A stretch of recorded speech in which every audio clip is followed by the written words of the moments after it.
morning everybody, Bruce Foster, Jetski Republic out here with Sea-Doo Jake and some of the other boys, and we're going to do a run up to Peel Island just as a recce ride for Jake for his ride on the 29th of April. Guys, there's an event on Sea-Doo Jake's page. If you want to go to it, indicate that you're going so that Jake has an idea of numbers. That would be much appreciated. So let's see how the morning plays out, and yeah, it should be a good day, a good morning. We'll see how long it goes. We're stopping off at Kuchi.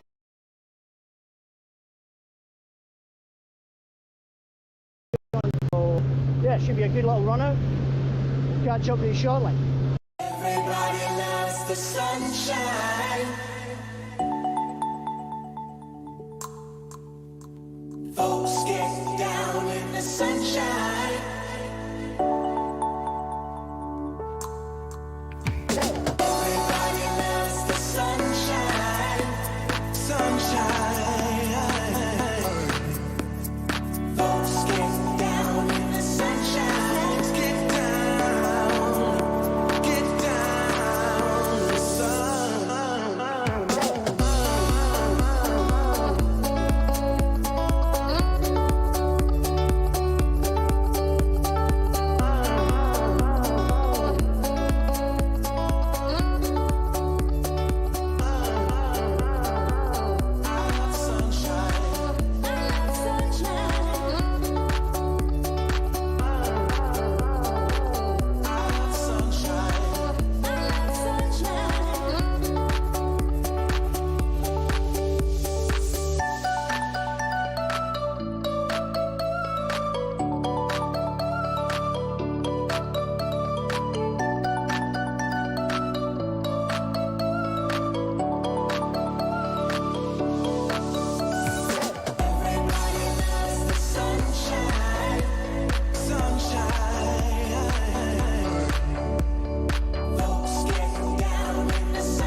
There we go. Jetski Republic, videoing Sea-Doo Jake.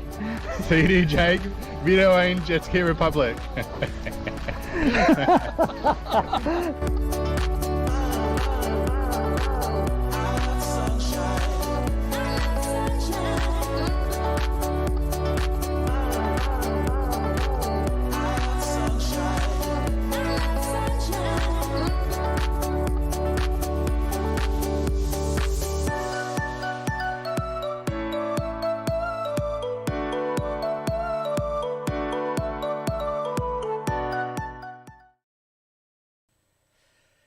Good evening everybody, Bruce Foster here, Jetski Republic.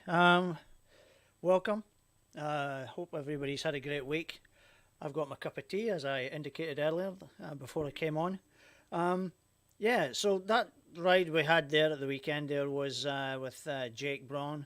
It was a ride up to Kuchi after we went to Peel, stopped off at a bite to eat at Kuchi Mudlow.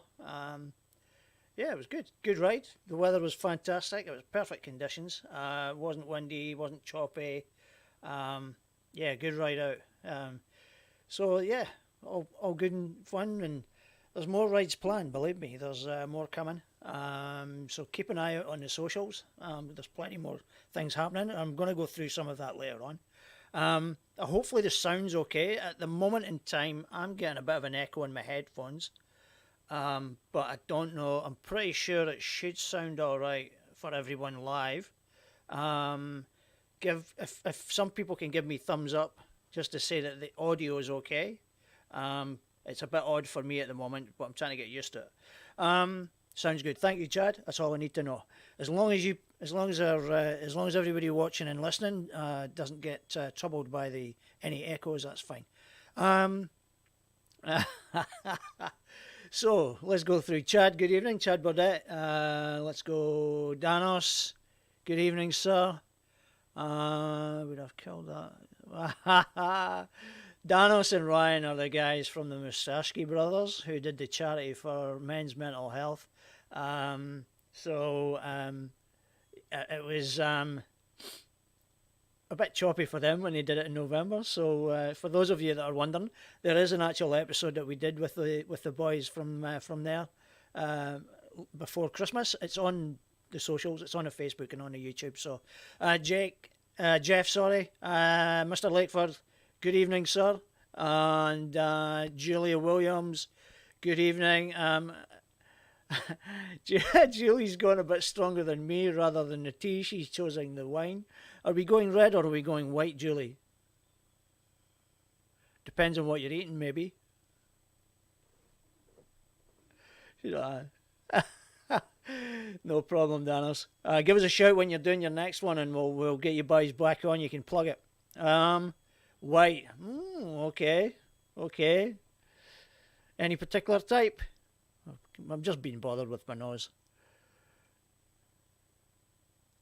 We've got different types. It's like absolutely no problem, Danos. Okay, so as last week, we've changed the format a little bit. We always used to just dive into the roundup. I'm leaving that to the end. New Zealand Sauv Blanc. Nice shout, Julie. Nice one. Enjoy. Yeah, so we normally go with the roundup first, and we go through all that stuff, and then we get our guests on. But I'm just going to go. I'm trying to change it up a little bit, and get the guests on.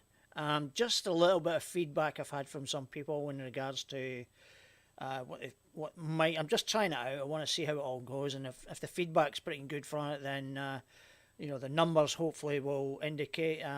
Some of the comments I've actually had is that after about 5 minutes, some people are turning off because they're not particularly interested in racing, more the rec stuff. But I'm trying to keep a balance across the community, so I want to try and cover pretty much all the stuff that we do around here, and to highlight people from overseas, what they're doing, whether it be a bit of racing, whether it be our Australian or New Zealand riders overseas racing and doing their best to compete, or whether it's rec ride stuff that people might be interested in, like the dangerous water rides up in Alaska, those kind of things.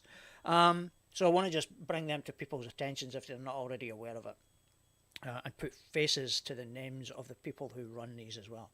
So let's move on, and we'll go. Tonight we've got Lindsay Warner on. Now, if anyone's been following Lindsay,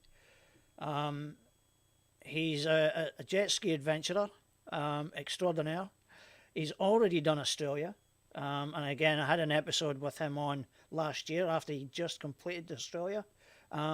Had to do it in various parts because of COVID, kind of stopped him from doing it all in one go. So he had to do it in, I think it was 2 or 3 different dates. But he's just recently completed New Zealand, believe it or not. So Julie, you're on the New Zealand theme tonight. And yeah, so I'm going to get Lindsay on. Let me just get him dialed in, and give me a second. I'll come back to this other page in a second.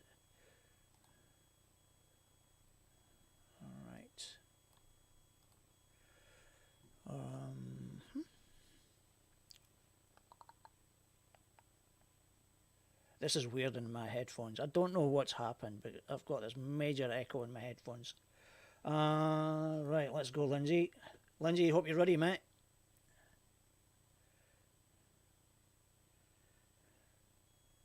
Let's call him.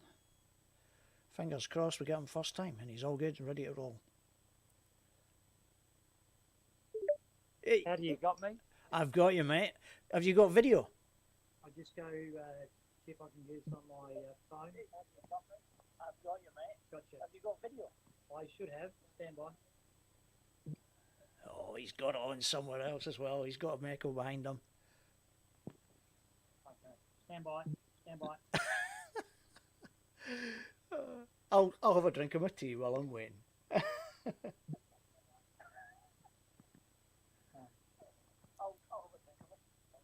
Oh, Oh, it sounds like you're getting tech help there, Lindsay.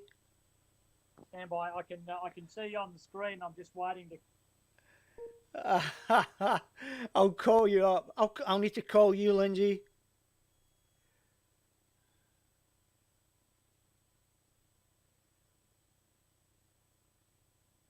Fingers crossed. He's still trying to get it sorted out.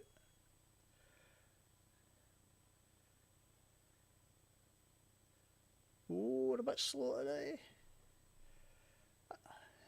Come on, Lindsay. Help me out here. No. Oh, here we go. Me now. I can. How's your volume? There you go. Have you got your volume up a little bit? Yeah, I'm trying to. Yeah. I can. How's your volume? You want too high? Is it? No, you're not. You're actually low, and it would be nice to have you up a little bit because I would imagine, based on myself, I'm probably quite a bit louder than you.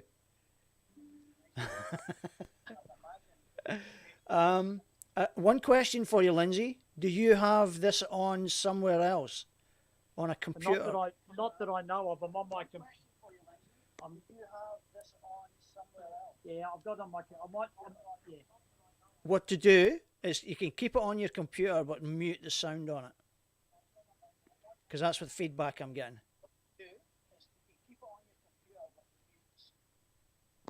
How's that? I think that's it.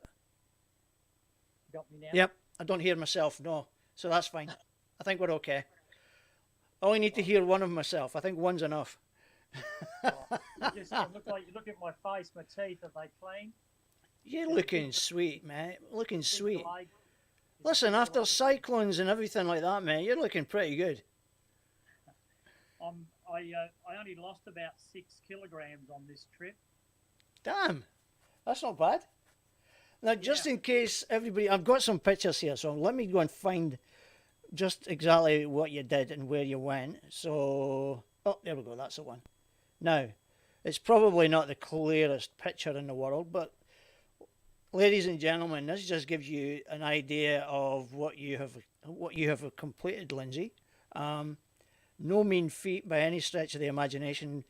Nobody would even think of probably going round the North Island or the South Island, but you decided to do both. Well, it wouldn't be a true lap of New Zealand if I didn't do both. Yes. And, they are certainly two different animals.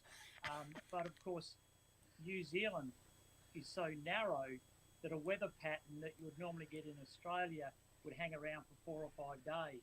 Yep. But it moves from one side of the island to the other. So in one day, you do have potentially 4 seasons. You could have a headwind and a tailwind in the same day. And you could have trailing winds and head waves and trailing waves in the one day as well. So that was a major consideration. Yep. You certainly put a lot of planning into it. Look at that good-looking rooster. Well, the New Zealand, I planned it on the same thing I did with Australia. I have an Excel spreadsheet. Yep. I work out my day-to-day travels. Every stop is planned pretty much, and the distance, the time, how much fuel I'm expected to use. And so on this trip, I had a ground crew with me for most of the trip. So they needed to know where I was going to be. Yep. And occasionally I'd double up and I'd get somewhere because it might be calm weather. So I'd move ahead a little bit and catch up a couple of days. But generally very well planned, stick to the plan and don't deviate from the plan. My question, can you see that picture that's up at the moment? Yes, that's that one in Doubtful Sound, the ski sitting up on the rocks. Yeah, I can see that. How did you get it back in the water? You just wait until the tide came back in? Well, I missed, you look at the tides and Doubtful Sound is in about 30 k's from the coast, so you do your calculations. And I went down at 3 o'clock in the morning and the ski was floating. I thought, okay, the tide, it'll be okay. But then I got caught. So what I did was, this was taken at about 9:30 in the morning. I'm thinking I've got to get going here, otherwise I'm going to be stuck here again for another day. So there was local retired gentlemen from the local men's shed were working on a building in there, and I went up and said, hey guys, I've got some driftwood, can you give me a hand? So we actually physically put the ski up onto some logs and slid it into the water. That would have been, that's no mean feat. No, it's a bloody, and it was full of fuel as well. So, Exactly. That so we ski got that alone, done, the but- ski on its own, Lindsay, is a fair weight as it is, because it's one of the, it is, I believe it's the heaviest jet ski on the market. And then to add all that fuel on, which would have been approximately how much? How much fuel? I think I took 4 of the jerry cans off, Right. which was 80 kilograms of fuel, and I disconnected the sled. But what I did was I still had 60 litres in the bank tank and 70 in the front, so still 130 litres of fuel on board. But when we got it up on the log, we got another one underneath, and we gradually slid it across the rocks into the water so I could hit the water, so to speak. Yeah. Yeah, listen, we're talking, did you do a risk assessment for the pensioners? One guy was on a walking stick, and they've friended me Was on he using his Facebook walking now. stick to try and jimmy it over a little bit, you know? Yeah. When I was up in the Kimberley, I got caught with a similar distance from the water because the tides just weren't quite right. On that occasion, I got about 6 people in a dinghy with a rope, and we basically dragged the ski back into the water. So when you're on your own, you're stuck, basically. Yeah. But if there's 4 or 5 people around, they can give you a hand. You landed lucky then, having some people around at the time. So, yeah, so like there's, for people looking at this, they can see that picture there of Lindsay beside his rig and his setup, and that's it's a pretty sight. Nothing to do with the Kawasaki, of course, but That was an interesting picture. That was taken on a morning. I was trying to get to Gisborne. Now, for people who followed the cyclone in New Zealand, Gisborne was locked out for about 10 days, and I was there about 5 days previously. So I was trying to get to Gisborne. I had to turn back, and I went to I wasn't going to make it because of the weather, and there was a fishing boat a bit off the coast. I went to, guys, where's your boat ramp? And they said, oh, there's a town just around the corner, about 15 minutes. So I went to that boat ramp and to stay there the night. But my Right. ground crew were about 4 hours north of me, so they had to drive back. So luckily there was a fishing competition going on in the local fishing club, and they ended up giving me free beers for about 4 hours while I waited for my ground crew to come back. that's a win-win situation there, Lindsay. It was a win-win. So by 9:30 at night, the bar shut. I'm sitting on a park bench on the lawns overlooking my ski with a can of beer in my hand, half tanked, waiting for my ground crew to rock up. Lindsay, see if you were back in Scotland like that, they would think you were a homeless person. Well, Park most bench, of my can of beer. now, Yeah, oh, but look then- at that homeless person. That's terrible. Did anybody buy you a pie or anything like that while you were sitting on the bench? I bought a couple of packets of chips that got me through. Nice one, nice one. So, where were you when there was, like, what was going through your mind initially with the cyclone, and then where were you when you kind of basically thought, right, I need to get out the way? Well, there was 2 cyclones, one in the second week of January, and that delayed my start of the trip overall by 7 days because I was. That was the flying to big one, South wasn't it? Island. That was the biggest one, yeah. Yeah. And it took me. I had to sit in Wellington for 7 days before I could head across Cook Strait for the Yep. wind to settle down. And the second one, I'd got back to the North Island, and I was about 3 days in, and the cyclone was on the radar. So I had to get to Auckland, and I got there within 6 days, and then we sat in the caravan park for 6 days. The cyclone went through. I hit the water again, and it took me 6 days to finish the trip. So North Island was 12 days, being 6 days either side of the cyclone with a 6-day Okay. break in the middle. So how many more days over? Like, you obviously would have planned for a set number of days to do the whole trip. How much Yep. over were you? Only 2 days. Wow, well done. You made up good time then. Yeah, well, the last 3 days I made up another day there coming down the west coast of the North Island because there was another set of weather coming through. And I thought if I don't make this in 3 days, I'm going to be stuck for 3 days. Yep. Waiting for it to pass. So I did 850 kilometres in 3 days. And it was a big stretch. I think it was about 340 Ks, 305 Ks and 220 Ks Yep. in 3 days. And the third day, the wind was behind me, the waves were behind me. It was very rough, but I couldn't have done it if the wind was coming the other way. So I just took advantage of everything coming from behind me and snuck into Cook Strait and round the corner into Wellington. Suck it. Yeah, basically just get on with it and try and make up the time and stay ahead of the weather. Yes, that's right. Yeah, exactly. Listen, so how many Ks in total was the whole trip? Do you know? Yeah, so I didn't do the exact amount, but it was just give or take a bit. It was 5,000 kilometres, and I did that in 23 days. So if you compare that to Australia, Australia did 89 days on the water, so let's say 90 for the sake of a round number. Yep. So I did 15,000 kilometres in 90 days, which is 30 days per 5,000 kilometres. Man, you did New Zealand quicker then. So New Zealand I did quicker. I Yeah. did more 300-kilometre legs in New Zealand than I did going around Australia. And was it the weather that was the reason for that? Was that why you pushed yourself further? Yes, if it was a calm day, there was a couple of like pure chance to position myself.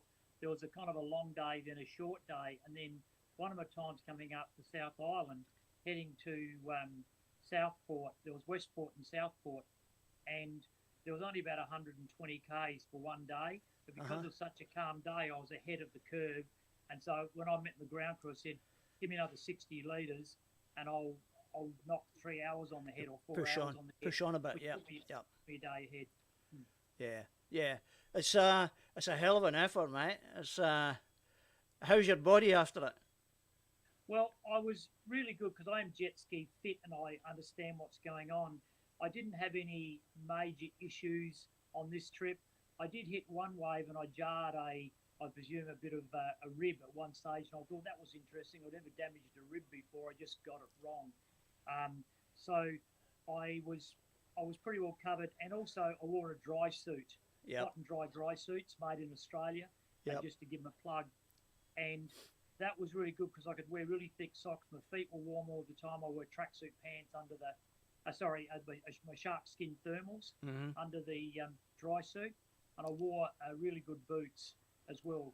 And I knew what the gear I had was very good. So I was very happy with my.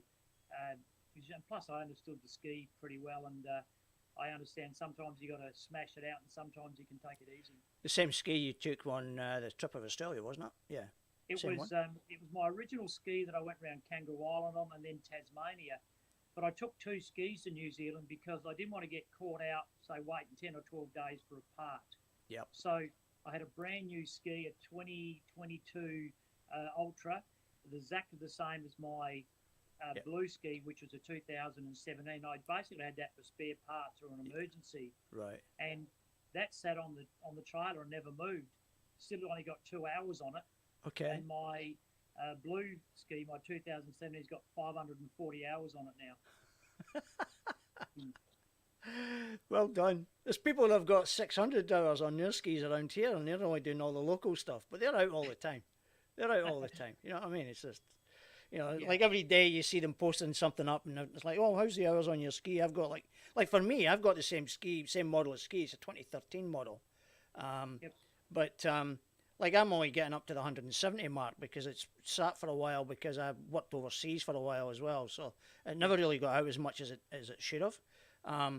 But like I love it. It's a great ski, and like I'm not into this Kawasaki Sea-Doo Yamaha kind of thing, guys. I've tried out a couple of the Sea-Doos. I've tried a Spark. I've tried a GTI 170, which I enjoyed riding both of them. The Spark, I don't know, Lindsay, have you ever jumped on a Spark? You ever tried a Spark? No, I haven't. Man, they're a bit of a white knuckle ride. You feel a bit vulnerable on it, I must admit. But yes. I can understand why people like to ride it because that's obviously what they want, Yes. But there hasn't been with the Kawasaki Ultra, is that there hasn't been one person, say at a dealer level or a expert level, who said it wasn't the correct sort of ski for the work that I do or the trips that I like to take. Because it's got a solid fiberglass hull, it's got a very deep V, and it's got a big saddle on it, and it can take the weight that I put on it. And it hasn't let me down too much, mechanically. I think there's a reason why it's won. I think there's a track record of it winning a lot of offshore endurance races. Yes. So it does have a track record of handling well in choppy open water conditions. Yes. So yeah, I like it for that reason as well. It's pretty robust and it's pretty sturdy. Yes. Like you wouldn't go wave jumping on it. No, I wouldn't do that. It'd be like you'd be as well just strapping yourself to a big lump of concrete and just hope for the best. Yeah. It's interesting. I didn't have too many incidents on this trip where, like an oh shit moment. I didn't have Yep. too many of those. Yep. But generally the ski's pretty stable. I remember coming off one wave and it started to roll to the side as I come off the back lead a bit crooked. And you kind of go, oh shit, how's this going to end up? And it Yep. landed okay and off you go again. But Yeah. there's, Yep. it's good for low choppy seas. And, but I stand up 90% of the time. Yeah. Because I can, and it allows me to do that. And like I said, I had problems with the coil. It started to let me down when I went from Nelson on the South Island along the coast a bit and across Cook Strait, and it was starting to misfire, which is always a bit disheartening or a bit interesting. But if you hit full revs, it'd rev out okay. So I figured it'd be okay if I can just keep the revs up. Keep the revs up. Yep. And so I went across Cook Strait. It was about a 3 metre swell, but it was no wind wave on top, Yep. raining a bit. And as I pulled into Wellington Bay, and I actually went to a place called Oriental Beach, which was my start and finish point. And I basically pulled into the beach, and you let the throttle off, and the thing just stopped dead. And I went, oh, that's interesting. So I You anchored rode it your with luck everything pretty going. well then. It did start up again, but it was like a bloody, it was just Like a crook, misfiring, like a carrying on. crook child. That's it. That's the one. Um, So it was a coil. It was just a coil. Replaced the coil, and it ran like a bird. Nice one. Of course, you would have. Did you take the time the opportunity to go up Milford Sound? I wasn't going to because technically, you can't have jet skis in Fjordland. Oh, really? Yeah, they've got a bylaw in regard to it. And yet they allow cruise ships. Yeah, and they allow jet boats, fishing boats, that sort of stuff. It's silly. Okay, So that's what a I did shame. God, that would have been That would have been something else if you could do that. I went into Doubtful Sound, Yep. where I stayed overnight, but I just didn't tell them I was coming. I told them I was coming in a boat just to avoid it. Yep. And then when I came out of Doubtful Sound, it was just shit water. Like I had a metre and a bit swell running south and a metre and a bit swell running north at the same time. And so I went from Doubtful Sound, which is about 200 k's, to Milford Sound, and I just was between 20 and 50 metres off the cliff. I just had to hug the cliffs to get out of the prevailing weather, which was just off the shore. Yep. Anyway, I was, by about 2:30 in the afternoon, I was buggered. Like, it was a really tough day. So I was going to go into Milford Sound, and I thought, buggered, my ground crew was further around the corner, but I'm just going into Milford Sound. I've had enough. But then the water just flattened out. It was Right. bizarre. It just stopped being rough. And so I thought I was 3 hours to get the next 90 Yep. k's to Jackson Bay. Yep. And I took off, so I didn't actually go into Milford Sound. I didn't have to run with the controversy of a jet ski Okay. going into Milford Sound. That would have been quite. Have you ever been in Milford Sound?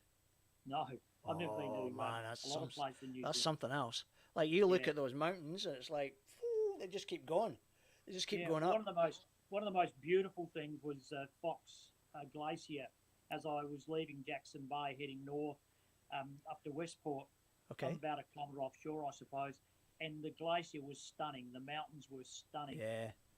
It just looked like a postcard, and I suppose that's why people. The best way I can describe, I had this described to me by a friend a few years back when I was planning on going to Queenstown, and they said to me, they're from Scotland and they live over in Perth, and they said to me, Bruce, if you're going, it's like Scotland on steroids.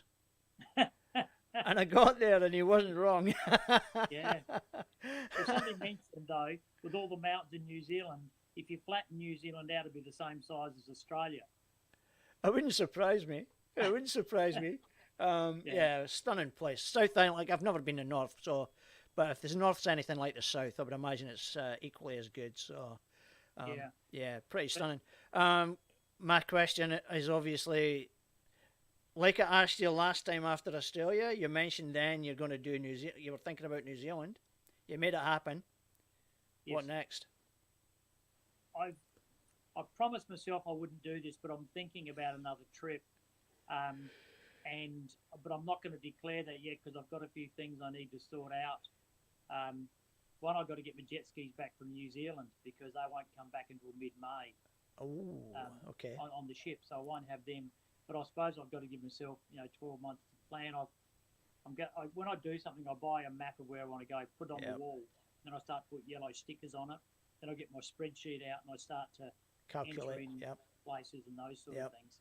So I've got a couple of things, not one major thing in the pipeline, but I'm going to keep it to myself at this stage because it may not come off. Listen, hey, you know what? The one thing that I didn't, you never put a lot of videos out. It was just the pictures, which was a bit of a shame because I was hoping to try and share a few videos of your trip, but I know that you had your hands full, and if you were pushing yourself further every day to get, an extra 300 kilometers or whatever done, or an extra 3 hours riding done, then I can understand why you didn't do the videos. But you're probably right. I've been remiss of that. It's interesting. When I got back from New Zealand, I had a great deal of satisfaction that I got it done because it was 12 months and it was like a sprint compared to going around Australia. And getting over there with customs and getting the skis over there and those things have been a bit remiss. And as I sit at my desk here, I can see my video camera here. And there's quite a bit on it. So I suppose out of respect to people who want to know what's going on, I'll load my Facebook up with videos. And I actually wondered if you were doing like a little journal, like a little story or video story of your whole trip. Yeah. I wondered if that's what you were doing. I did one of Tasmania and trying to consolidate everything. I must do that. I'm writing a major journal of my trip so far. Yep. And I started that one when I started Australia, and New Zealand wasn't even on the radar at that time. So now my journal is going to include Kangaroo Island, Tasmania, Australia, New Zealand. New Zealand. Yeah. Fiji. So, is that your next one? No. My mum's a word on that. It's really. I've done about 22,000 kilometres now of open water travelling, if I add it up. Yep. So I've got a few runs under my belt now, but I've got to work out. I've got to get a new ski because I think that my first girl is getting a bit tired. Are you going to look at the new Kawasaki? It's the same hull. Well, next year they bring out the new model, and I don't want to turbocharge or supercharge or anything like that at all. Yeah. But the new hull will come out next year after all these years of being the same hull for so many years, and the Ultra is the only one that's left with the old hull. Obviously, the turbocharged and supercharged have got the new hull. Yep. So it'll be interesting to see what the next one's like. Yep. Yeah, I've seen them, but I've never had a chance to have a ride on one yet. So I'm thinking about moving away from supercharged myself because I only do little bits. I'm only doing little cruises, so it's not about the speed or how fast you get there. It's about enjoying the trip. So I'm kind of leaning more to the naturally aspirated ones. Yes. And everybody to their own, of course. And if you're going to race them, there's no doubt there is a certain amount of adrenaline when you hit that throttle on a turbocharged or supercharged machine. It just takes off and launches. Oh yeah. And when I see some GoPro video of guys, hitting, 115, 120 kilometres an hour, that's really interesting. But the speed thing is something I haven't sought. No. I'll do that on my motorbike from time to time, but not on the jet ski. For my sort of trip, you've got to be, as you know, you get one wave wrong. Over 5,000 kilometres, every kilometre has about 15 or 20 interesting moments in it if you get it wrong. Yeah. Certainly does. Certainly does. When something goes wrong, it's one of those moments where you just hold on tight and hope for the best. You know, hope for the best outcome. And it's pretty much the same for everyone, whether they race or whether they do recreational ride. If you hit a wave wrong or you turn a corner wrong at speed, you're really, or someone comes across your nose, you're really just holding on and hoping for the best.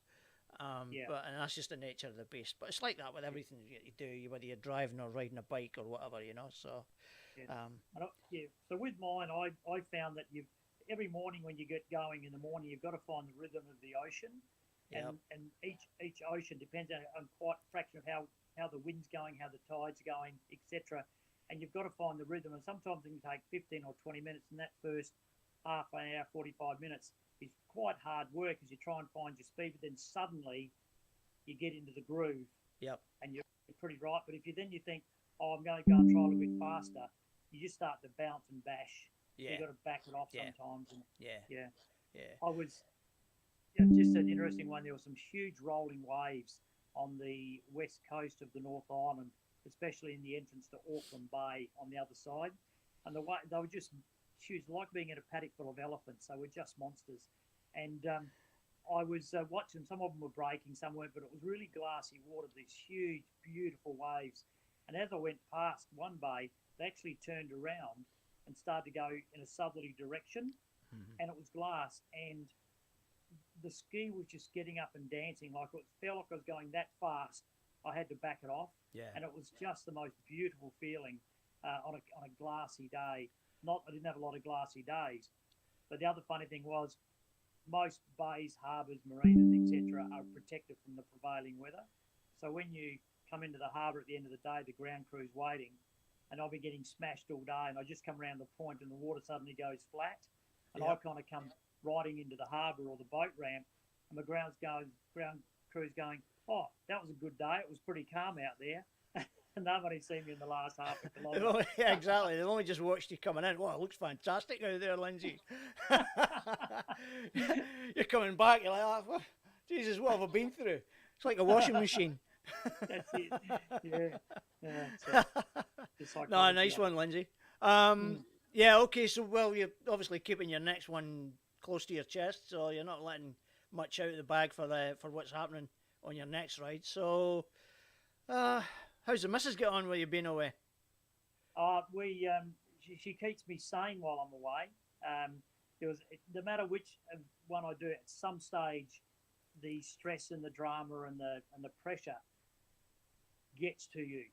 Yep. And I remember when I was trying to get to Gisborne, and I thought, I'm only halfway around the North Island. I'm just about knackered. Like I was just had up hard days. And you get on the phone and say, I don't think I can go on. And that's the honest truth. I think I've bitten off more than I can chew here. When you do such a long event, and we'd talk it through, and you say you've got this, that sort of thing. So they're very supportive. She couldn't get across to New Zealand on this trip, but she certainly was very supportive, and she helped to keep you keep refocusing. Yes, yeah, refocus. It's super critical. But she tracks me because I've got my Spot X where the dots go out. But she followed me by Find My Phone. Right. Oh. So she tracks me by Find My Phone. So she knew where I was 10 minutes before anybody else did, most of the time when there was within range. So she was well aware that you were sitting on a park bench with a can of beer. That's right. Said, "Are you all right there, darling? You seem a bit lonely there. Can I?" No, I think I might have rang a half piss saying, "Hey, you're having a great time. Yeah, nothing's going on here." Listen, Lindsay, when you're planning on putting any, the video footage out, I'd love to see what you got up to on it. Yeah. It's an absolute pleasure to get you back on and talking about it. It looked like an awesome trip you did, and you pushed yourself. But absolute phenomenal effort and well done. Yeah, and just a quick one. There were some guys helped me out, hot and dry suits. Yeah, go and give them all a shout out. Go on. Yeah, shark skin thermals, really good products, and of course Kawasaki went very well, which means hopefully they give me a ski in the future. But the dry suit and the shark skin thermals never missed a beat, so really happy with them. Okay, cool, nice one. All right, Lindsay, pleasure. Good on you. Absolute pleasure.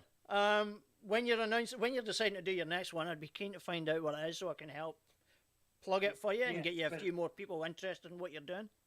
Yeah, no doubt. Give me 6 months, but I'll planning. It'll be hopefully mid next year. So it gives me 12 months to plan it and put all the logistics in place. All right, no problem, mate. All right, look after yourself. You take care. Thanks All for the right, chat. take care, mate. Thank you. Bye-bye. See ya. Oh, there we go. Oh, Lindsay. Yeah, heck of an effort to do in the number of days that he's done. So, what we got here? We've got Adrian. Make sure your insurance is paid up to date. You have a dial up still. Yeah, Dave Venel, you're right. Absolutely epic achievement. It's not your normal run.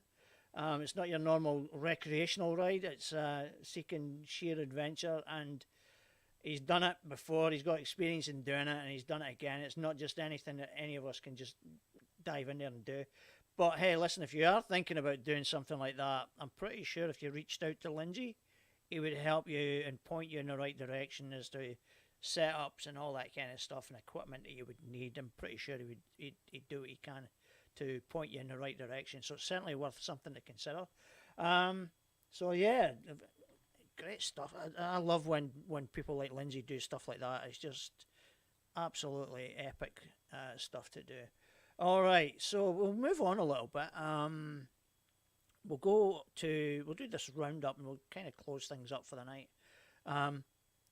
Let's see where we're at. Wrong one. I lost a screen. Where are we? No, wrong one. Damn. I've lost a screen here now. Hang on a second. Bear with me. I'm trying to get something for the roundup.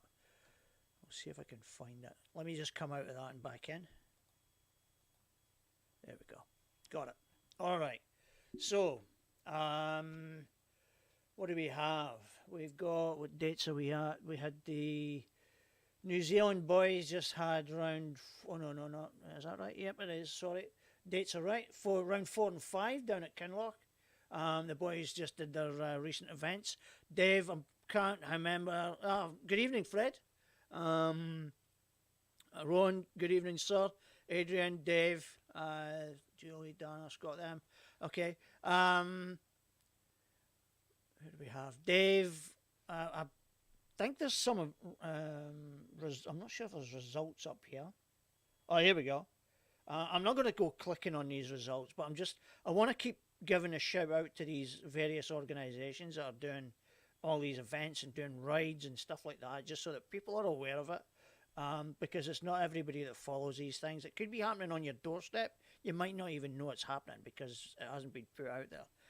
Or you're only looking at particular pages or groups or whatever that you're linked to.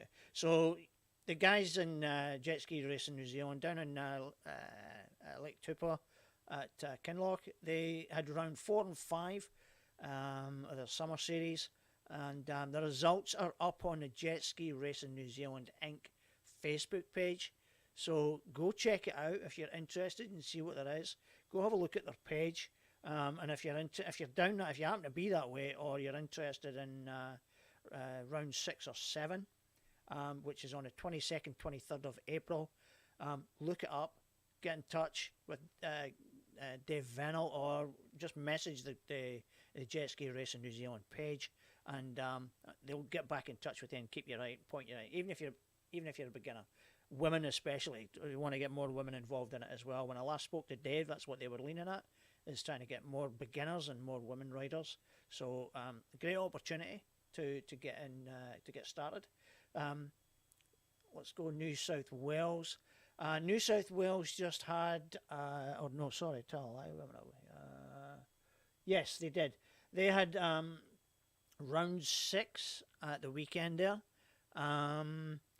And it's like the results again are up. I don't want to go through the results because it just takes up a bit too much time. As you can see, I don't know if they had a women's race. There are a couple of women racing in it, but I don't think they had enough women for the race this time, so they didn't need to run the race. I know there was a couple of the girls in the mixed groups. Junior Lights was Reese. She was racing Pro-Am Stock 1500. Taylor Porter, I think, I might be wrong, but I'm sure. I think that's it. Yep. So we'll come out of that. So go check out their results. Sorry, something in my throat there. So go check out their results. They have a come and try session this coming weekend down at Chipping Norton. Go check them out down there if you're interested in getting involved or racing even next season. It gives you an opportunity to go down and see what's involved, maybe have a little try of it. Just make sure you touch base with them beforehand to make sure that you meet all the criteria, insurance, whatever, and what you need to do to sign up for it. All the details are on the New South Wales Personal Watercraft Association Facebook page. You can go to their website as well. The links will be in there as well. Practice training session, as they call it, day and event. Lunch will be provided as well, so hey, you get a free lunch out of it as well. So that's pretty good. A quick shout out, Anthony Radicek. I don't know if people are aware of Anthony, or Ratman as he's called, nicknamed. He won the race over in Thailand in the open, in the runabout open section, offshore racing in Thailand at the weekend there. For those of you that are not aware of Anthony, Anthony's a US military ex-military serviceman who is actually has a disability as well. So phenomenal effort. The man's an absolute legend as far as what he's achieved so far in his racing. He mixes it with the best of them, and he's always in there. There or thereabout and amongst the top positions, and he's got his just rewards at the weekend there with that win. So congratulations to Anthony. Let's move on. Let's see where we're at.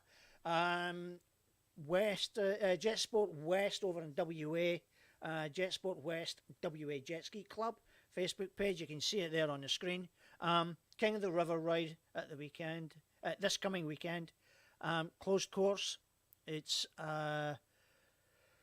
I think, I'm not sure, I think the registrations are still up. Let me just double check. I think they're still open if you're over that way. Get involved in it. Our own Queensland Zone's Daz Kale's going over there to Marshall and do the safety stuff.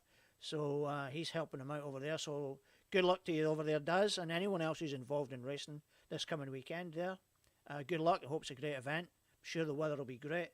Let's go AJSBA. Now, guys, entries for the Nationals. Entries are closing very soon. Go to the AJSBA page. The link is there. All the details are in the link. I'll just click on it and let you see it. And there you go. Tick, entry price, entry cost, the whole works. All the details, scrutineering, the rules, the whole works is there. There's an idea of what's there for the Nationals. If you're in doubt, message the page, message the Facebook page, or if you can find the email on the contacts of the website, drop them an email. They'll get back to you and let you know what's going on. But the deadline for the Nationals entries is Friday, this coming Friday at midnight. Okay, so be aware of that. Okay, if you want to race in the national championships, then you need to get your entries in before midnight on Friday. Okay, Julie Williams is just reminding, training day this weekend is your last chance to train and practice in a race setup, in a race course before your nationals. So it will, although it's a training session, it will still be like a race. So there'll be elements of starts and turn. So you'll get out on the track. So a good chance, it's your last chance before the nationals. Okay, nationals are in April.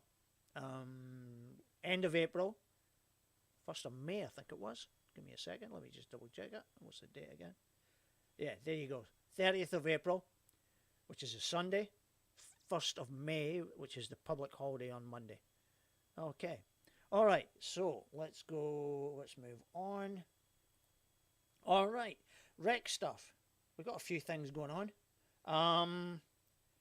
This coming Friday night, there is a night ride. We've got, like, if you go to the Jetski Riders Gold Coast and Brisbane page, if you're not a member of it, you can join it. It's free, nothing. There's no obligations.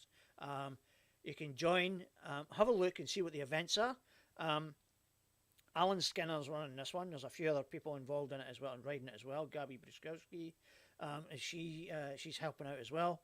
A night ride, you will need a set of night lights. Guys, if you click on this event, you'll see all the details. There's bits and posts up there in regards to the night light setup, what you need as far as your lights are concerned, so you don't fall foul of the MSQ police, you know, the water police or whatever. Okay, so they'll keep you right. That page keeps you right. It's this coming Friday, 5 o'clock. They're leaving from 2 different ramps down in the Gold Coast. It's Paradise Point and Jacob's Well ramp, and yeah, so they're going to stop off at Tipplers, have a bite to eat, and then head down to Surfers Paradise and down that way, and take in the sights down there.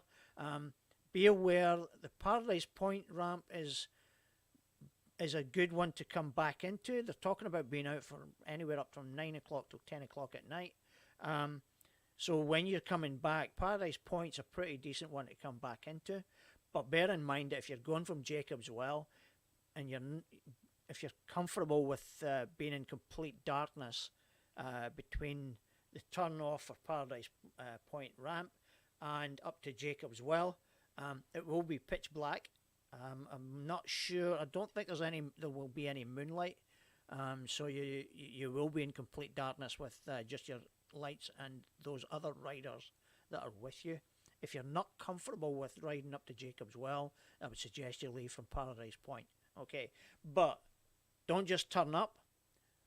Notify Alan that you are intending on going, and if you can't go, let him know. Either way, it's just a bit of communication so people know what's happening.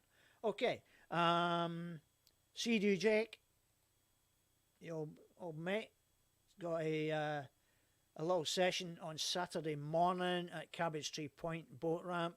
If you're curious to know about camera setups for action cameras and whatever, he's doing a little tutorial thing there, and then he'll give everybody a chance to get out and try out all these little things that you have. If you've got your new cameras and you're wondering how to set them up and how to put them on your skis or use them, Jake going to put you through it. He's going to talk you through it and give you a good idea what's going on. I don't think there's been many comments on it. It's still going ahead, so there's no issues. 9 o'clock, be there, 9 o'clock at Cabbage Tree Point boat ramp.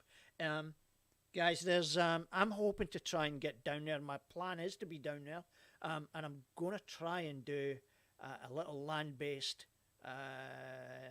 session with a camera setup to try and hopefully let other people who can't make this event, because it's not just about the videos, it's not just about something on land, it's about getting out there and trying it and doing a little ride as well. So, but if you can't make the ride, there'll be a little video made.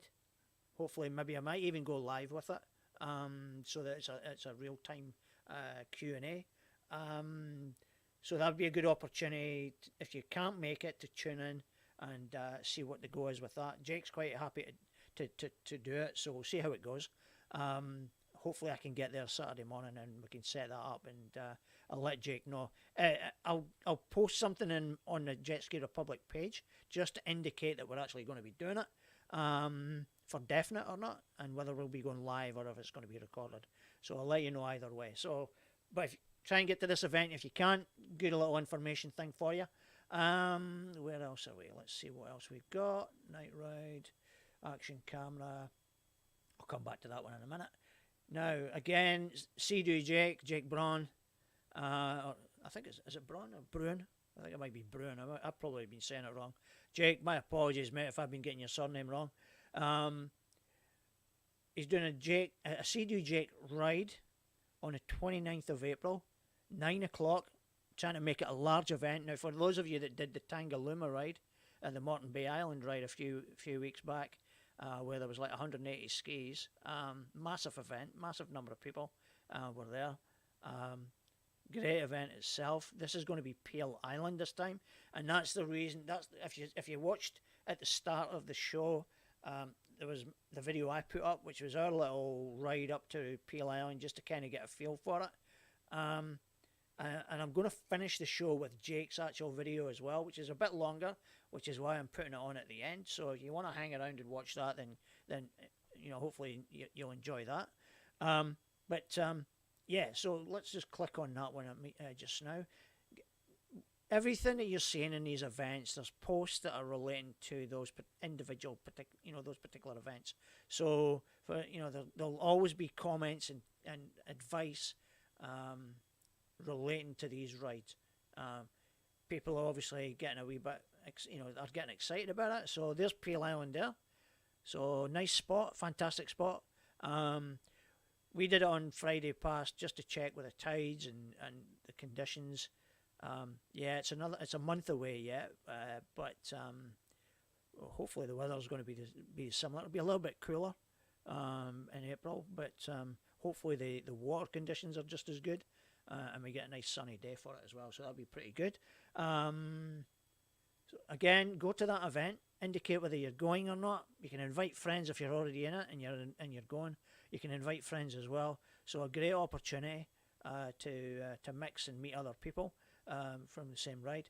Now, the big one for me next week, and for I guess for the wider community, is the live Q&A that I have next week's show with Maritime Safety Queensland MSQ. Now, since I posted this, I had a couple of comments which were just stupid comments about, about MSQ not seeing sense and giving, cutting some slack with people and stuff like that. At the end of the day, if you're going to do something stupid, they're obligated to deal with it. So you've only got yourself to blame if you've managed to get yourself a ticket, whether you're speeding through mangroves or what, or speeding through marine zones. It's on you. You know what I mean? They've got a job to do. Don't criticise them for doing it. It's an opportunity, though, for us as a community to tune in and ask the questions. If you don't want to ask the questions on the night, feel free to message me or leave a comment in the discussion of this group, of this event page. It's a great chance. It can be anything from updated information on the laws, the rules, what's equipment requirements. I've seen a lot of questions lately because people are getting a bit more adventurous about going offshore or a bit more outside on the western side of Morton Island and North Stradbroke Island.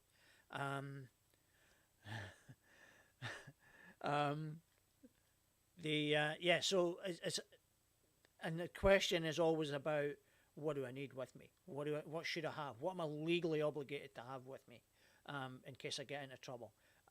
So it's an opportunity. Like, we can answer that. There's plenty of people that are experienced in the group that can answer that. But it's also a great opportunity to hear it straight from, pardon the pun, horse's mouth. So you're hearing it straight from the maritime safety people. Rex Cresswell is the representative who's going to be on. He's a huge advocate for the community as well. So bear that in mind, because he's doing everything he can to help make life easy for jet ski riders, especially with group rides. Okay, so just for everybody's information, like, Rex is probably not going to be able to announce anything. At the moment, there's a bit of a discussion going on amongst interested stakeholders in regards to conduct and process with regards to big group rides. Okay, now it's not just as simple as us all just going together and organising these big, huge rides. Jake would be able to tell you, Jeff Lakeford would be able to tell you, there's been issues with regards to the number of skis that are going out in groups and the impact that it potentially can have on the normal maritime traffic in the waterways, especially when we go up to Morton Island and stuff like that, because we're actually going into the shipping channels. So there's nothing worse for any ship coming in down through the channels into Brisbane port suddenly got 60, 70 skis coming towards them, and like, where the hell are they all going? or they're not even aware of that number of skis out on the water. So the whole idea will be a set process put in place, which it's a guideline that everyone can be able to follow, that keeps everybody legitimate. It allows maritime safety to Queensland to be aware of these rides happening, okay, and then they can notify the shipping as they come in. Like, there's going to be a group of this, there's going to be a group of that, there's going to be the X number of, that kind of thing.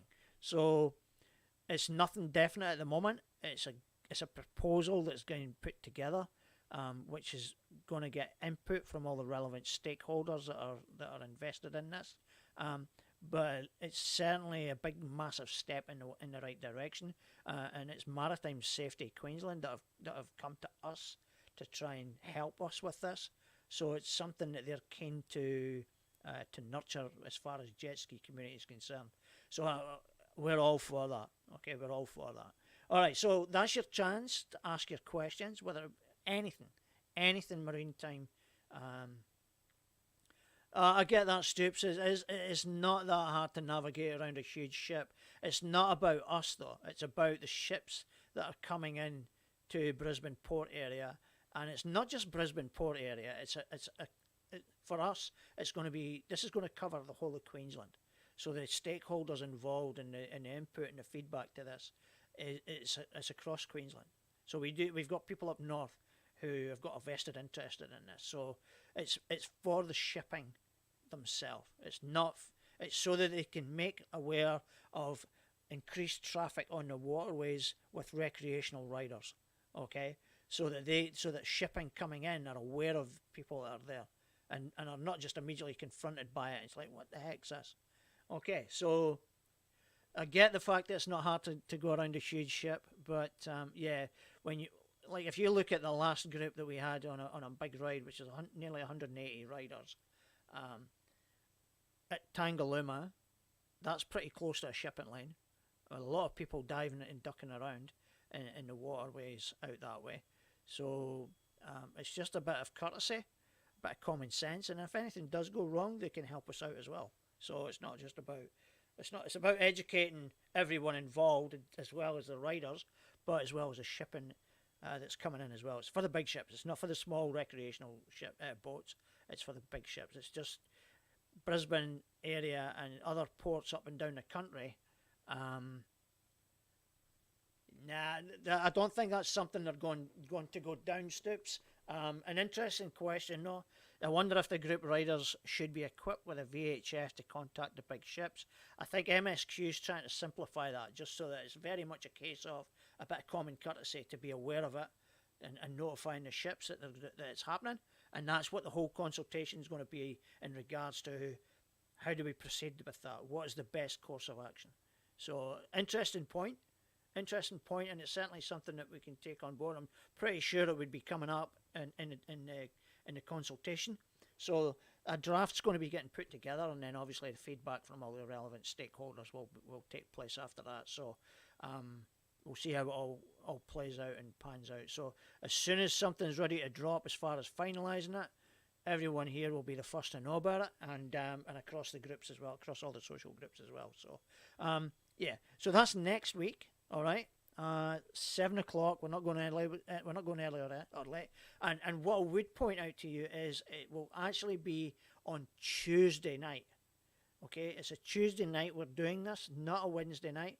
I can't do Wednesday night for this. It has to be Tuesday, simply because I'm off to Melbourne the following day.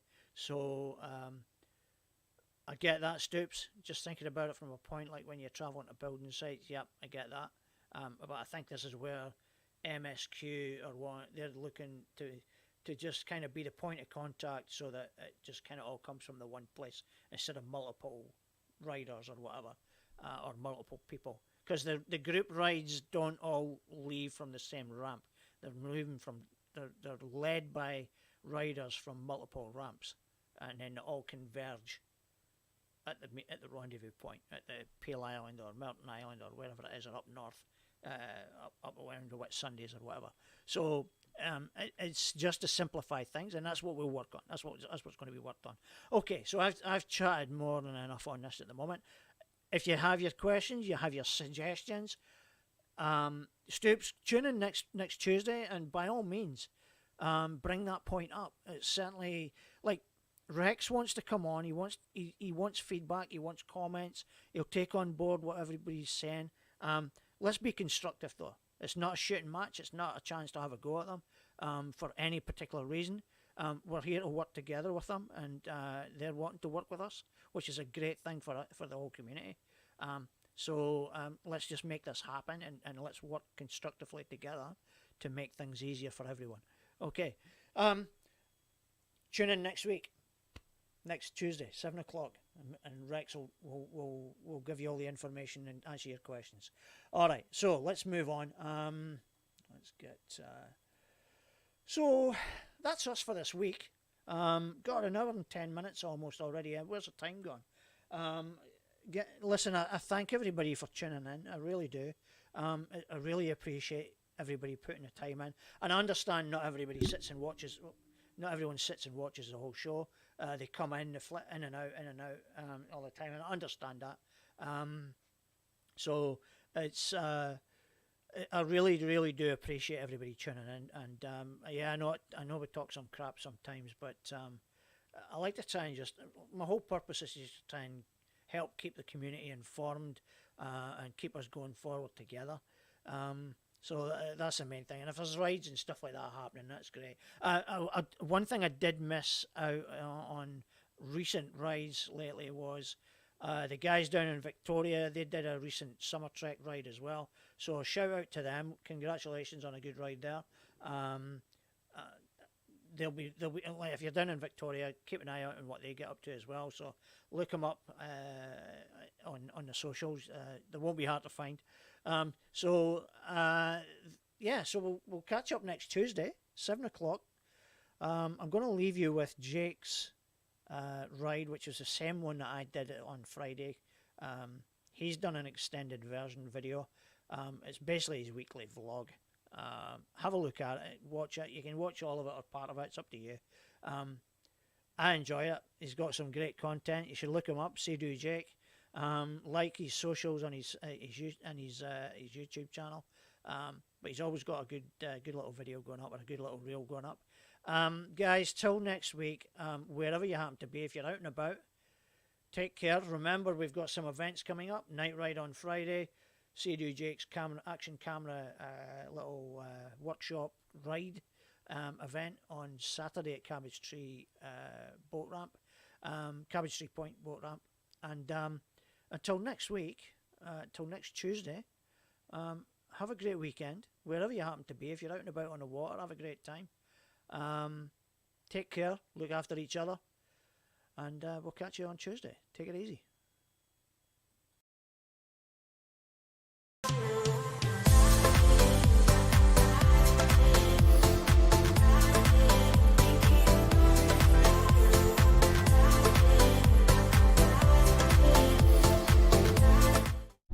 So got some fuel. I'm so excited. Now, so going from Jacob's Well to Peel Island to Coochie for food and back. I have an RXTX 300. I have 70 litres in the tank. I have a 15 litre Link Q caddy on the back. So I'm currently, 85 litres. 85 litres. I don't know the gallons off the top of my head. I'm sorry, US fam. But I will whack that in the description. Now, yeah, weather is glorious. Check this out. Blue skies! And wind's quite low today, so really excited about that.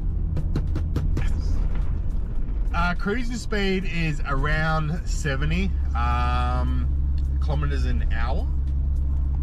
So on the tamer side today, we have an array of skill levels with us today. So going to be taking a pretty cruisy, nice cruise, flat water, ride up.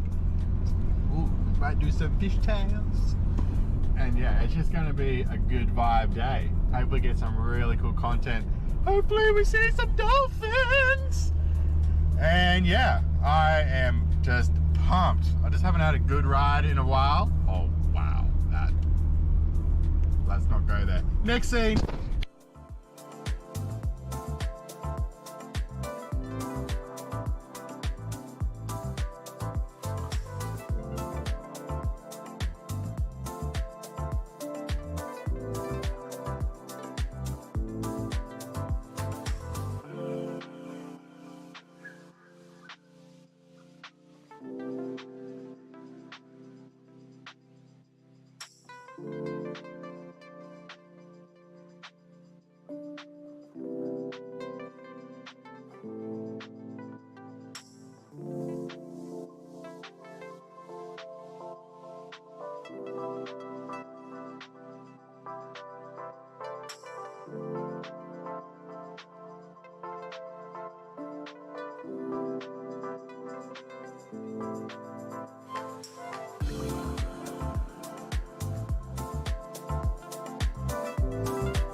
Yeah, buddy, getting the trip on. Water is flat. We're leaving Jacob's Well. Time to crank some music and enjoy the ride.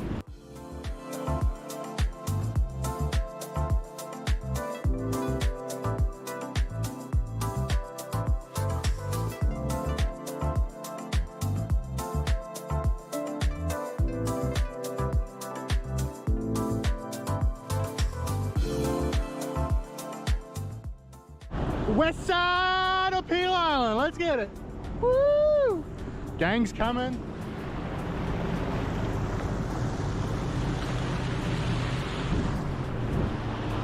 Such a good day. Flat the whole way here. Amazing. Chewed 1 bar of fuel. RXTX 300. Not bad. There's a couple of fun spots there. Gave it a bit of a tight pull. I've seen a dugong, or Mr. Greg saw a dugong. But yeah, bonkers. Bonkers, bonkers, bonkers. Peel Island, baby! Peel Island!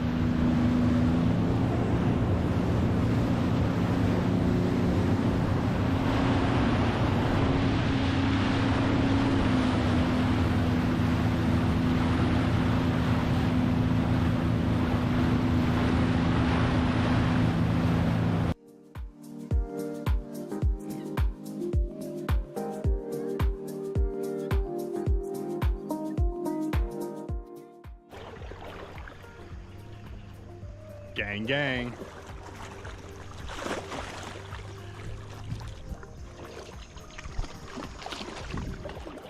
My brother.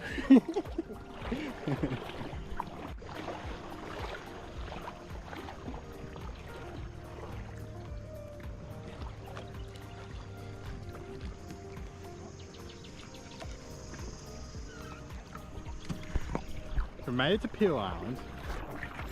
And the water, as you can see, is super clear. Depth around here is about 400. So it's 0.4 meters. This is pretty much close to low tide, so that's really good news. Really nice, calm, sheltered bay. Goodbye, Peel Island. You have been absolutely amazing.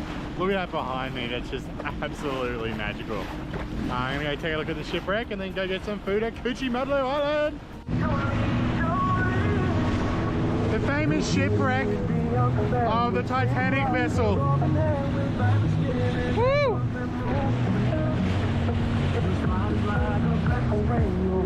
Vibes!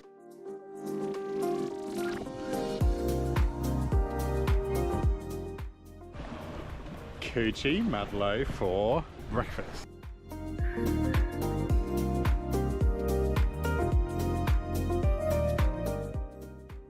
Goodbye, Coochie Mudlow. Thank you so much for the wonderful breakfast.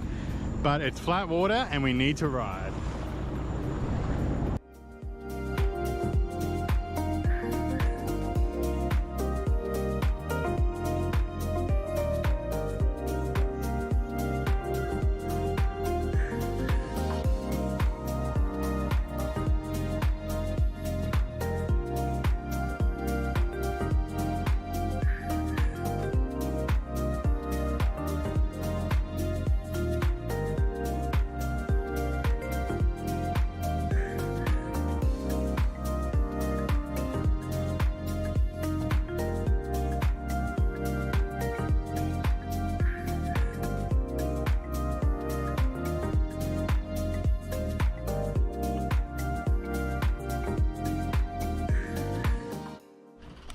And ride completed. We're back at Jacob's Well.